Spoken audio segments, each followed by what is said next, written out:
This is lecture number 7 out of 12 और इस lecture में हम पढ़ेंगे switch statement in JavaScript. Switch statement में हम डिस्कस करेंगे स्विच को, केसेस को, ब्रेक और लास्ट में हम डिफॉल्ट को डिस्कस करेंगे। What is a switch statement? Switch statement क्या होती है? Switch is used to select one option from many. Switch में हमने क्या करना होता है कि हमें गिवन ऑप्शंस में से सिर्फ एक को सिलेक्ट करना होता है, जबकि इफ एल्स में हमने क्या करना होता है, रेंज की वैल्यू को सिलेक्ट करना होता है। रेंज की वैल्यू जैसा मैं कहता हूं ग्रेटर देन इक्वल टू 40, तो 40 से ऊपर 41 भी आएगा, 42 सो ऑन सब आ जाएंगे। लेकिन स्विच में ऐसा नहीं होता। स्विच में हमने एग्जैक्ट मैच करना होता है वैल्यू को। It is an alternative to long else if ladder. आपके पास जब एल्स इफ लैडर होती ना, उसका ये अल्टरनेटिव है। क्लियर? लेकिन सिर्फ एग्जैक्ट वैल्यू के लिए। It works by matching values. किस तरीके से काम करता है ये? मैचिंग वैल्यूज, वैल्यू मैच करेगी तो ये काम करेगा। It improves code readability. इससे क्या होता है कि कोड इजीली आप उसको अंडरस्टैंड कर सकते हैं और कोड की रीडेबिलिटी भी इंक्रीज हो जाती है। Syntax of switch statement. Switch statement का सिंटैक्स क्या होता है? Switch checks a single expression. इसमें हम एक एक्सप्रेशन को चेक करते हैं और फिर केस रिप्रेजेंट पॉसिबल वैल्यू और फिर हम उसमें देखते हैं कि इस एक्सप्रेशन से इसकी क्या क्या वैल्यूज आ सकती है। ब्रेक स्टॉप एग्जीक्यूशन, और हम हर केस के बाद ब्रेक स्टेटमेंट यूज करेंगे जो कि इसकी एग्जीक्यूशन को स्टॉप करने के लिए यूज होगा। Default runs when no case match. अगर कोई भी केस मैच नहीं होगा तो डिफॉल्ट रन होगा। जैसा कि मैं इसका सिंटैक्स लिखता हूं, मैं क्या करूंगा, मैं लिखूंगा स्विच के बाद मैं लिखूंगा एक्सप्रेशन। यहां पे कोई एक्सप्रेशन होगा और एक्सप्रेशन के बाद मैं स्टेटमेंट स्टार्ट करूंगा। ब्रेसिस स्टार्ट किए, ब्रेसिस को क्लोज कर दिया और यहां पे मैंने केसेस को डिस्कस करूंगा। केस 1 क्या हो सकता है, केस 2 भी हो सकता है, केस 3। तो हर केस के बाद मैं स्टेटमेंट लिखूंगा और उसके बाद मुझे ब्रेक लिखना पड़ेगा। ब्रेक और स्टेटमेंट के बाद ब्रेक। केस 3 की स्टेटमेंट लिखूंगा और उसके बाद क्या लिखूंगा, ब्रेक लिखूंगा। ब्रेक से वो क्या करेगा, इसकी एग्जीक्यूशन को वो स्टॉप करेगा। और लास्ट में हम क्या लिखते होते हैं, लास्ट में डिफॉल्ट लिखते हैं कि अगर इनमें से कोई भी स्टेटमेंट एग्जीक्यूट ना हो तो डिफॉल्ट स्टेटमेंट एग्जीक्यूट हो जाए। एग्जाम्पल देखते हैं इसमें। Let day equal to 3। हमने क्या लिखा हुआ, डे में वैल्यू लिखी हुई है 3 में। Let day equal to 3, day में वैल्यू हमने एंटर की हुई है 3। स्विच करे डे को चेक करेगा ये एक्सप्रेशन। केस डे में क्या क्या हो सकता है, 1 हो सकता है। अगर 1 होगा तो क्या करेगा, डिस्प्ले करे डॉक्यूमेंट डॉट राइट मंडे और इसके बाद ब्रेक कर दे, आगे मूव ना करे। केस 2, डे में 2 भी लिख सकता हूं मैं। अब 2 होगा तो वो क्या करेगा, डे इज ट्यूसडे। अगर 3 होगा तो वो डिस्प्ले करना चाहिए इसको डॉक्यूमेंट डॉट राइट वेडनेसडे। और डिफॉल्ट, अगर डिफॉल्ट आ जाएगा, इनमें से ना तो 1 मैच करेगा, ना 2 मैच करेगा, ना 3 मैच करेगा, तो डिफॉल्ट रन होगा जिसमें क्या लिखा आएगा, इनवैलिड डे। यानी कि आपके पास सिर्फ 3 ही वैलिड डे इस प्रोग्राम के लिए चलेंगे और 3 से ज्यादा अगर एंटर करेंगे, 3 की वैल्यू यानी कि 4 वैल्यू एंटर करेंगे या 5 वैल्यू एंटर करेंगे तो आपको इनवैलिड डे लिखेगा। इस तरीके से आप पूरे डे भी लिख सकते हो, 1 से लेकर 7 तक। 1 के लिए मंडे, 2 के लिए Tuesday, 3 Wednesday, 4 Thursday, Friday, Saturday, Sunday और इसके बाद इनवैलिड दे दें। आप ऐसे प्रोग्राम को एक्सटेंड भी कर सकते हो। Example number 2, suppose calculator let a equal to 10। Suppose a की वैल्यू 10 है और b की value 5। Let operator equal to plus. यहाँ पे आपने क्या कर दिया, ऑपरेटर में प्लस स्टोर कर लिया और आप यूजर से भी एंटर करवा सकते हो। अगर यूजर से एंटर करवाना हो तो आपको प्रॉम्प्ट यूज करना पड़ेगा। प्रॉम्प्ट लिखा, इसमें स्टेटमेंट लिखेंगे ऑपरेटर के लिए, तो फिर जिस वेरिएबल में आप ये स्टोर करेंगे उस वेरिएबल को चेक करेंगे। यानी ओपी में भी स्टोर कर सकते हैं। आप लिख सकते हैं ओपी इक्वल टू प्रॉम्प्ट, आगे उसका मैसेज। स्विच करेगा ऑपरेटर को, ऑपरेटर में देखेगा ऑपरेटर में क्या पड़ा हुआ है। ऑपरेटर में पॉसिबल है कि वो प्लस आए। मैंने डबल कोटेशन में इसलिए लिखा ताकि स्ट्रिंग के साथ ये मैच करेगा। पॉसिबिलिटी है कि वो माइनस लेके आए, मल्टीप्लीकेशन, डिवीजन, इनमें से कोई एक भी आ सकता है। अगर प्लस होगा तो वो क्या करेगा, ए और बी का एडिशन कर देगा। माइनस होगा तो ए में से बी को निकाल देगा ए माइनस बी के साथ। अगर मल्टीप्लीकेशन होगा तो ए मल्टीप्लाई बाय बी के साथ इस एक्सप्रेशन को सॉल्व कर देगा, और ए माइनस डिवीजन के केस में ए डिवाइडेड बाय बी डिवाइड कर देगा। और एवरी स्टेटमेंट के बाद आपने ब्रेक लास्ट में लगाना। अगर ब्रेक नहीं लगाएंगे तो वो एग्जीक्यूशन स्टॉप नहीं करेगा, वो आगे मूव करता जाएगा। ठीक है, यहाँ पे भी ब्रेक लगा दी, ये ब्रेक लगा दी और यहाँ पे ब्रेक लगा दी। अगर इनमें से कोई भी मैच नहीं करेगा तो डिफॉल्ट में हमने क्या लिखा, document dot right invalid operator यहाँ पे लिख दिया। मैंने डिफॉल्ट के बाद ब्रेक क्यों नहीं लगाया, आप मुझे कमेंट में बता सकते हो कि मैंने डिफॉल्ट के बाद ब्रेक क्यों नहीं लगाया। जो बताएगा मुझे पता चलेगा किसने इसको गौर से पढ़ा है। थैंक यू, जजाकल्लाह खैर। Example number 3, grade system. Grade system में देखें, लेट ग्रेड इक्वल टू ए, आपने सपोज ए लिख दिया और आप यूजर से प्रॉम्प्ट के थ्रू भी ग्रेड एंटर करवा सकते हो। आपने लिखा प्रॉम्प्ट एंटर द ग्रेड, ये मैसेज डिस्प्ले कर दिया, और जो मैं लिखेगा ग्रेड वो किसमें स्टोर हो जाएगा, ग्रेड में।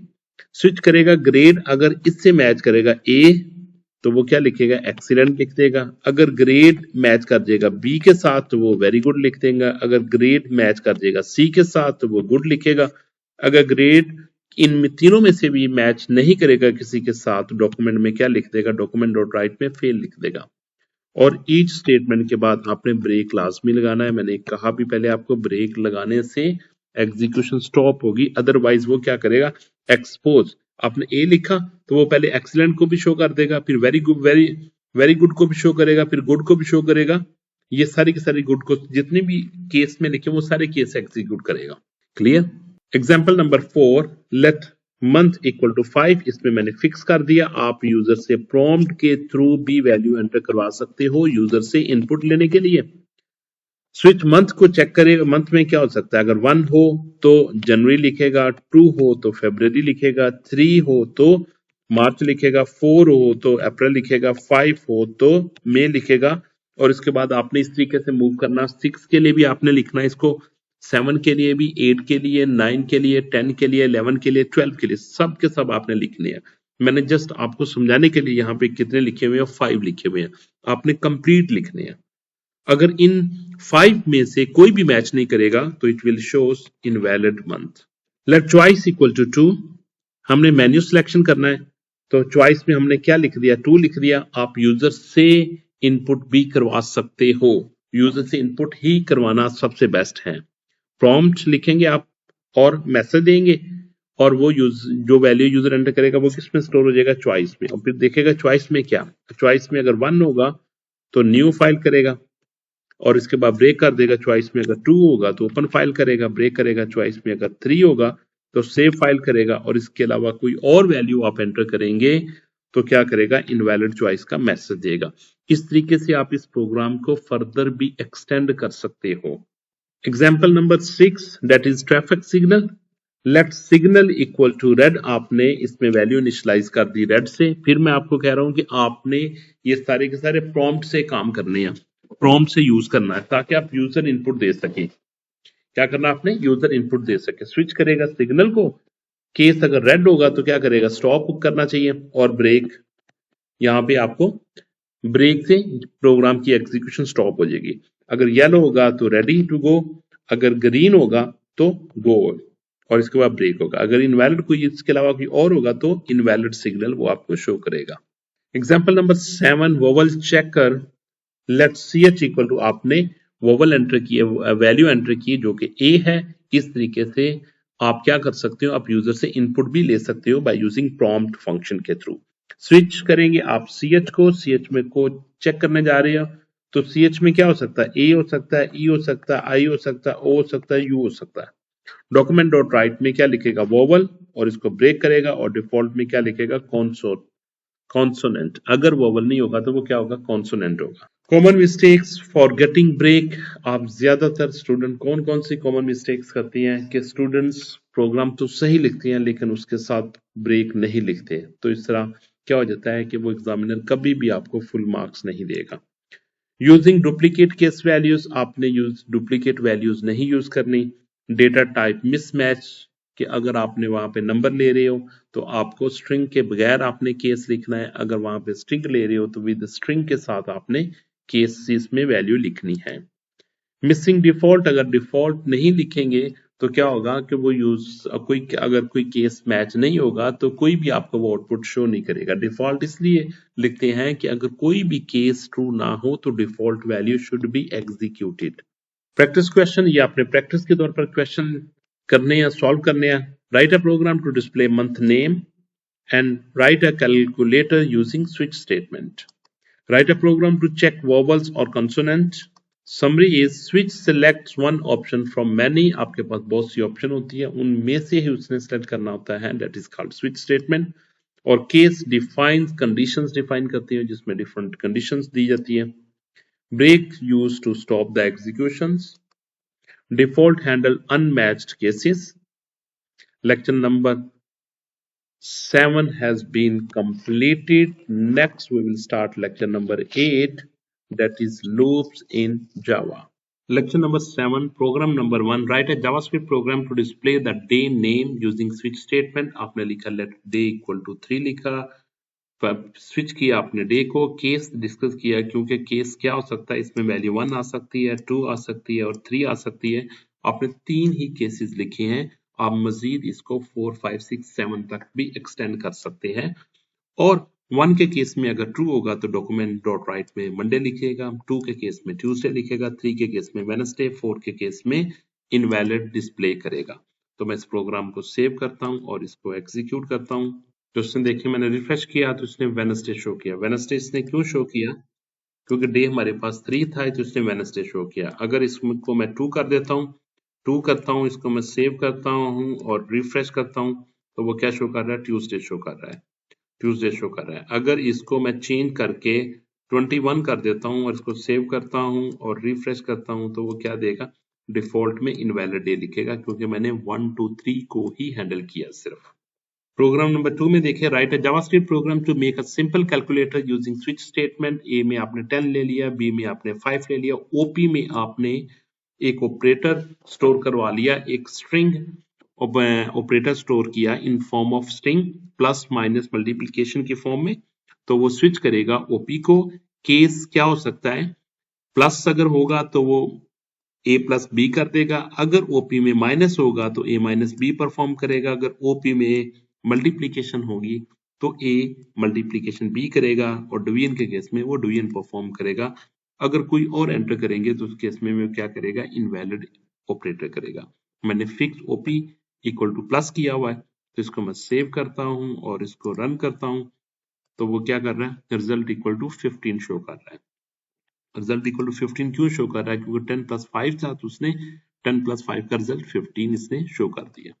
प्रोग्राम नंबर 4 में देखें, प्रोग्राम नंबर 3 में, write a JavaScript program to display remarks based on a grade using switch statement. हमने क्या किया, let grade equal to A, grade में ए हमने स्टोर किया, फिर हमने स्विच किया ग्रेड को, और ग्रेड में क्या क्या पॉसिबिलिटी हो सकती है, ए इसमें हो सकता है, बी हो सकता है और सी हो सकता है। अगर ए हो तो एक्सीलेंट, बी हो तो वेरी गुड, सी हो तो गुड, और इनमें से अगर कोई भी मैच ना करे तो डिफॉल्ट में फेल लिख देगा। अभी फिलहाल हमने ए एंटर किया हुआ, मैंने इसको सेव किया और इसको रिफ्रेश करता हूं तो वो क्या कि ए के केस में एक्सीलेंट शो कर रहा है। मैं क्या करता हूं, यहाँ पे ए की बजाय इसको मैं लिख देता हूं, एफ लिख देता हूं। तो एफ के केस में ए भी मैच नहीं करेगा, बी भी मैच नहीं करेगा, सी भी नहीं मैच करेगा, तो डिफॉल्ट में वो फेल शो करेगा। मैं इसको सेव करता हूं और इसको मैं रन करता हूं तो वो देखिए फेल मुझे वो शो करवा रहा है। क्लियर। प्रोग्राम नंबर 4 में देखिए, write a JavaScript program to display month name using switch statement. Let month equal to 5 आपने लिखा, ये आपने प्रॉम्प्ट के साथ लिखना है। मैं आपको बार बार कह रहा हूं कि प्रॉम्प्ट आपने यूज करना है। स्विच किया आपने मंथ को, और मंथ में क्या हो सकता है, 1 हो सकता है, 2 हो सकता है, 3, 4, 5 तक मैंने हैंडल किए। आपने क्या क्या करना है, आपने पूरे 12 कंप्लीट करने हैं। मैंने 5 तक किया, आपने 12 कंप्लीट करने हैं। 1 होगा तो जनवरी, 2 होगा तो फरवरी, 3 होगा तो मार्च, 4 होगा तो अप्रैल, फिर 5 के केस में मई, और इसके अलावा कोई और वैल्यू मैच करेगी, मैच नहीं करेगी तो वो डिफॉल्ट में आके इनवैलिड वैल्यू शो करेगा। तो मैं इसको रिफ्रेश सेव करता हूं और इसको रिफ्रेश करता हूं तो वो देखिए मई शो कर रहा है। मैं इसकी वैल्यू को चेंज करता हूं, मैंने मे की बजाय करता हूं 6 कराऊंगा, 6 करता हूं। 6 को क्योंकि मैंने केस में नहीं लिखा तो वो मुझे इनवैलिड की तरफ ले जाएगा, इनवैलिड मंथ। प्रोग्राम नंबर 5 में देख write a JavaScript program for menu selection using switch statement, let choice equal to 2। Choice में मैंने क्या स्टोर किया दिया, 2 स्टोर किया, और यहाँ पे स्विच किया चॉइस को। चॉइस में क्या पॉसिबिलिटी हो सकती है, 1 आ सकता है, 2 आ सकता है, 3 आ सकता है। 1 के लिए न्यू फाइल, 2 के लिए ओपन फाइल, 3 के लिए सेव फाइल, और इसके अलावा अगर मैं कोई और वैल्यू एंटर करेगा तो मुझे इनवैलिड चॉइस का मैसेज देगा। मैं इसको सेव करता हूं, इसको रिफ्रेश करता हूं, और वो देखिए ओपन फाइल का कह रहा है। क्यों ओपन फाइल का कह रहा है, क्योंकि मैंने क्या किया हुआ, नंबर 2 पे ओपन फाइल रखी हुई थी। अगर इसको मैं नंबर 5 करता हूं तो मुझे इनवैलिड मैसेज डिस्प्ले करेगा, और देखिए उसने इनवैलिड मैसेज डिस्प्ले किया। Program number 6, let signal equal to red. Signal में हमने रेड स्टोर किया हुआ है, और बाद में सिग्नल को स्विच करने जा रहे हैं, और हमने इसमें पॉसिबिलिटीज लिखी हुई है। क्या केस हो सकता है इसमें, रेड हो सकता है, येलो हो सकता है, ग्रीन हो सकता है। रेड के केस में स्टॉप मैसेज देगा, येलो के केस में रेडी मैसेज देगा, और ग्रीन के केस में गो मैसेज देगा। और इसके अलावा कोई और वैल्यू लिखेंगे तो वो इनवैलिड सिग्नल का मैसेज देगा। तो मैं इसको सेव करता हूं और इसको रिफ्रेश करता हूं तो वो देखेगा स्टॉप। क्यों स्टॉप कर रहा है वो, क्योंकि हमने क्या किया हुआ है, हमने यहाँ पे लिखा हुआ है, हमने रेड लिखा हुआ और रेड के केस में स्टॉप कर रहा है। Program number 7, that is the last program. Write a JavaScript program to check whether a character is vowel or consonant using switch statement. Let ch equal to a हमने enter किया हुआ है, और switch करने जा रहा हूं मैं ch को, और इसमें क्या हो सकता है, a e i o u, इनमें से कोई भी मैच कर दे तो मैसेज क्या देगा, डॉक्यूमेंट डॉट राइट में वोवल लिख देगा, और फिर ब्रेक करेगा, और इसके बाद अगर इनमें से कोई भी मैच नहीं करेगा तो वो कॉन्सोनेंट करेगा। मैं इसको सेव करता हूं और इसको रिफ्रेश करता हूं तो मुझे दे रहा है वोवल कर रहा है। अगर इसमें मैं लिखा होता, बी लिखा होता, तो बी के केस में क्या मैसेज देगा, कॉन्सोनेंट। मैंने इसको रिफ्रेश किया और देखिए उसने कॉन्सोनेंट मैसेज डिस्प्ले कर दिया।